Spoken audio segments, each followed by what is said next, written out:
얘야, 너. 그 후드티 벗어. 레즈비언처럼 보이니까 서울의 번화한 홍대 거리에서 갑작스러운 고함 소리가 울렸다. 보유리는 멈칫했다. 그녀의 심장이 순간적으로 멎는 듯했다.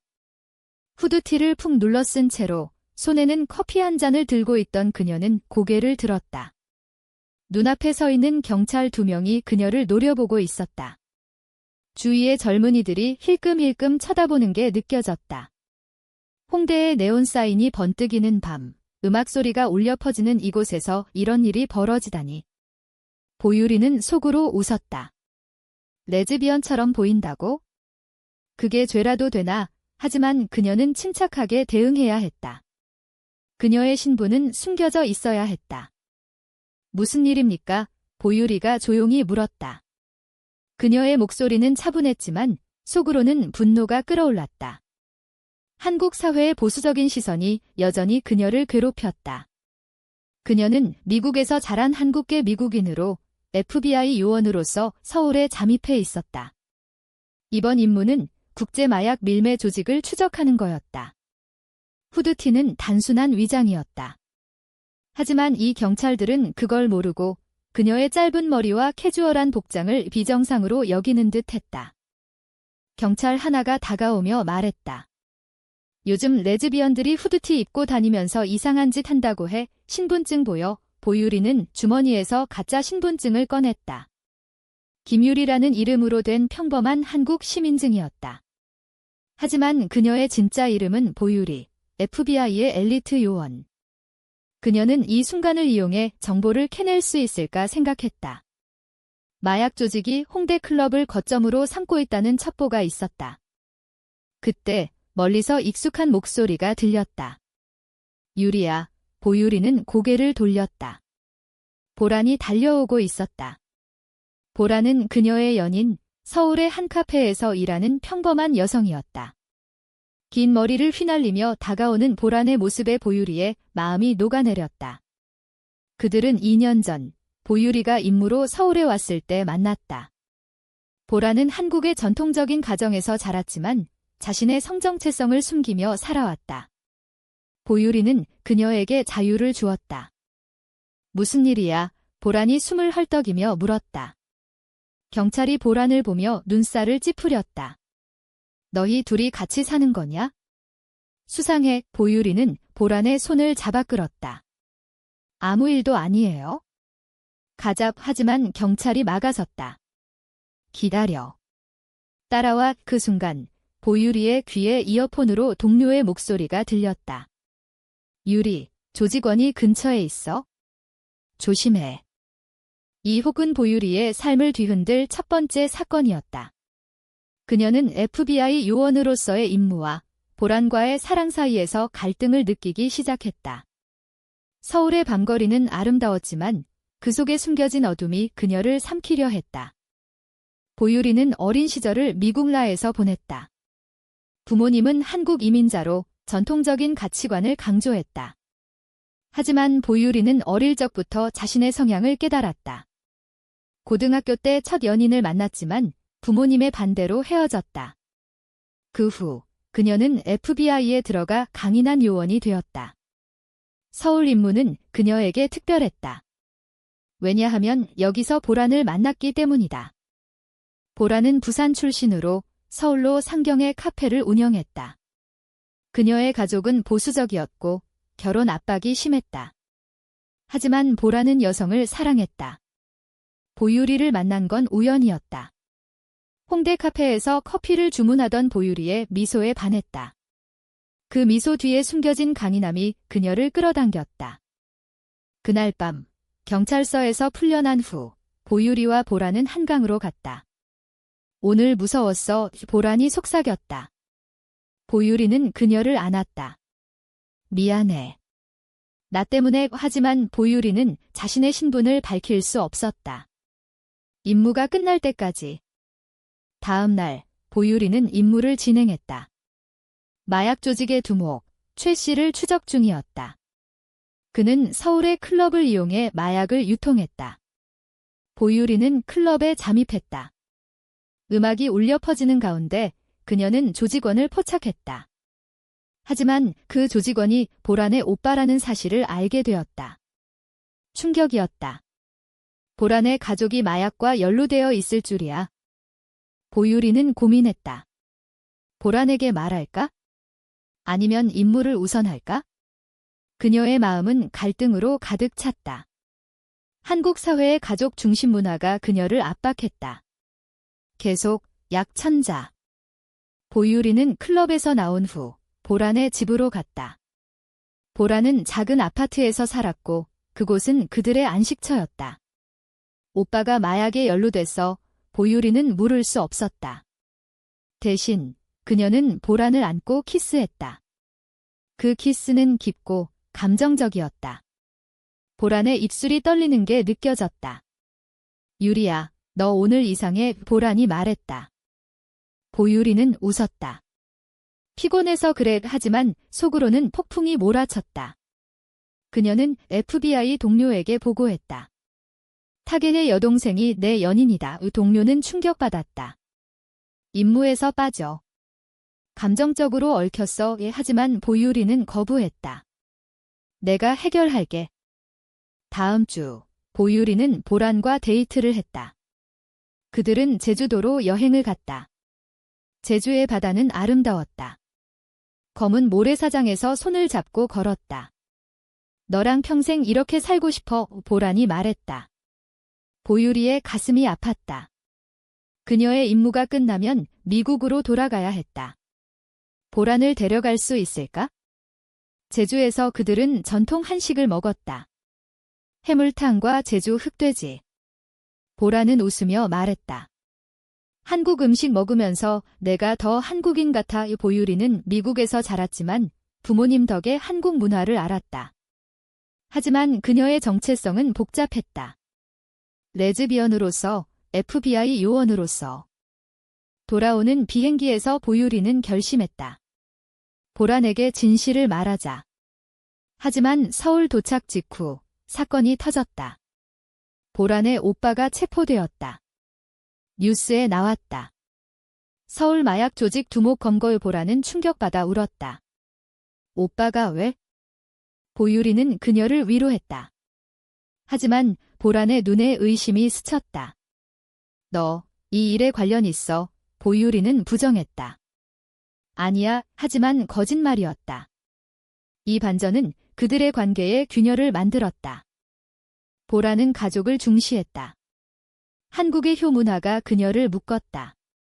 오빠의 체포로 가족이 무너졌다. 어머니는 병원에 입원했다. 보란은 보유리를 탓했다. 너 때문에 이런 거 같아. 보유리는 상처받았다. 그녀는 임무를 완수해야 했다. 조직의 잔당이 남아있었다. 한편 보유리의 FBI 상사가 연락했다. 임무 끝내고 돌아와. 위험해. 하지만 보유리는 거부했다. 보란을 지켜야 했다. 조직이 보란을 노릴 수 있었다. 밤늦게 보유리는 보란의 집 앞에서 기다렸다. 보란이 나오자 그녀는 말했다. 나 FBI 요원이야. 보란의 눈이 커졌다. 뭐라고? 이 고백은 새로운 충돌을 불렀다. 보란은 배신감을 느꼈다. 나한테 거짓말했어. 보유리는 울었다. 사랑하니까 숨겼어. 그들의 사랑은 이제 시험대에 올랐다. 한국 사회의 시선, 가족의 압박, 임무의 무게. 보란은 보유리의 고백 후 며칠간 연락을 피했다. 보유리는 괴로웠다. 그녀는 서울의 카페에서 홀로 앉아 커피를 마셨다. 주위의 커플들이 행복해 보였다. 하지만 그녀의 마음은 텅 비었다. 한국의 겨울바람이 차가웠다. 마침내 보란이 연락했다. 만나자. 그들은 남산타워에서 만났다. 케이블카를 타고 올라가며 보란은 말했다. 내가 FBI라니 믿기지 않아. 보유리는 설명했다. 임무의 세부사항, 마약 조직 추적. 보란의 오빠가 연루된 사실. 보란은 눈물을 흘렸다. 오빠를 체포한 게 너야. 보유리는 고개를 끄덕였다. 미안해. 하지만 법을 지켜야 했어. 보라는 화를 냈다. 가족이잖아. 한국에서 가족은 모든 거야. 이 충돌은 문화적 차이를 드러냈다. 보유리의 미국적 가치관 vs 보란의 한국적 혀. 하지만 보란은 보유리를 안았다. 그래도 사랑해. 그 키스는 남산의 야경 아래에서 빛났다. 그들은 화해했다. 하지만 위험이 다가왔다. 조직의 잔당이 보유리를 노렸다. 다음 날 보유리는 추격을 받았다. 서울 지하철에서 총격전이 벌어졌다. 그녀는 보란을 보호하기 위해 싸웠다. 도망쳐. 하지만 보란은 함께 싸웠다. 그녀의 용기가 보유리를 감동시켰다. 임무 중 보유리는 배신자를 발견했다. 그녀의 FBI 동료 중 하나가 조직과 결탁했다. 이 반전은 그녀를 충격에 빠뜨렸다. 왜? 동료는 말했다. 돈 때문이야. 이 보유리는 그를 체포했다. 보란과의 관계는 깊어졌다. 그들은 부산으로 갔다. 보란의 고향에서 바다를 보며 이야기했다. 미래는 어때? 보유리는 말했다. 너랑 함께라면 어디든. 하지만 현실은 하워시했다. 보유리의 임무가 끝나면 떠나야 했다. 한국의 설날, 그들은 가족과 함께했다. 보란의 어머니는 보유리를 의심했다. 너희 둘이 너무 가까워. 사회의 시선이 그들을 압박했다. 설날 후 보유리는 최종 작전을 준비했다. 조직의 본거지 습격. 보란은 걱정했다. 위하지마. 보유리는 약속했다. 돌아올게. 작전 중 총격이 벌어졌다. 보유리는 부상당했다. 하지만 성공했다. 조직이 무너졌다. 병원에서 깨어난 그녀는 보란을 보았다. 살았어. 보란은 울며 안았다. 하지만 배신의 여파가 왔다. FBI 상사가 말했다. 임무 끝. 미국으로 복귀. 보유리는 보란을 데려가고 싶었다. 하지만 보란은 가족 때문에 주저했다. 그들은 봄에 한강에서 산책했다. 벚꽃이 피었다. 결혼할까? 보유리가 물었다. 보란은 웃었다. 한국에서 가능할까? LGBT 권리가 서서히 나아지지만 여전히 어려웠다. 갑자기 보란의 오빠가 출소했다. 그는 복수심에 불탔다. 내 여동생을 데려간 여자가 FBI였어. 그는 보란을 납치했다. 보유리는 추적했다. 부산 항구에서 대치? 을 풀어. 오빠는 말했다. 너 때문에 내 인생 망쳤어. 왜? 충돌은 감정적이었다. 보란은 오빠를 설득했다. 오빠, 그만해. 사랑이야. 오빠는 포기했다. 경찰에 자수. 이 사건은 가족의 화해를 가져왔다. 화해 후 보유리와 보란은 더 강해졌다. 그들은 서울에서 함께 살았다. 카페를 운영하며 LGBT 커뮤니티를 도왔다. 한국 사회의 변화에 기여했다. 하지만 보유리의 과거가 따라왔다. 옛 연인이 나타났다. 미국에서 온 그녀는 보유리를 설득했다. 돌아와. FBI가 필요해. 보라는 질투했다. 그 여자랑 보유리는 부정했다. 하지만 갈등이 생겼다. 보라는 떠났다. 생각할 시간 줘. 보유리는 홀로 남아 후회했다. 그녀는 제주로 갔다. 바다를 보며 보란을 생각했다. 한국의 자연이 그녀를 위로했다. 보라는 부산 가족과 이야기했다. 어머니가 말했다. 사랑이면 지켜. 보라는 돌아왔다. 미안해. 그들은 재결합했다. 임무의 여파로 보유리는 PTSD를 겪었다.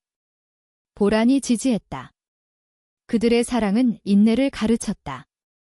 여름, 그들은 여행했다. 경주에서 사찰을 방문. 한국 문화에 빠졌다. 우리처럼 사랑은 영원해. 보유리가 말했다. 하지만 최종 충돌. FBI가 보유리를 소환. 새 임무. 보라는 울었다. 가지마. 보유리는 선택했다. FBI를 그만두고 한국에 남았다. 너가 내 세상이야. 그들은 결혼식을 올렸다. 비공식적이지만 친구들 축하 속에 한국의 LGBT 운동에 희망을 주었다. 수년 후 그들은 행복했다. 카페를 키우고 아이를 입양했다. 한국 사회가 변했다. LGBT 권리가 인정되었다. 보유리는 회상했다. 그 후드티 사건이 모든 시작이었다. 레즈비언이라 막았지만 사랑이 이겼어. 결말은 인문적. 사랑은 국경과 사회를 초월한다. 그들의 이야기, 영원히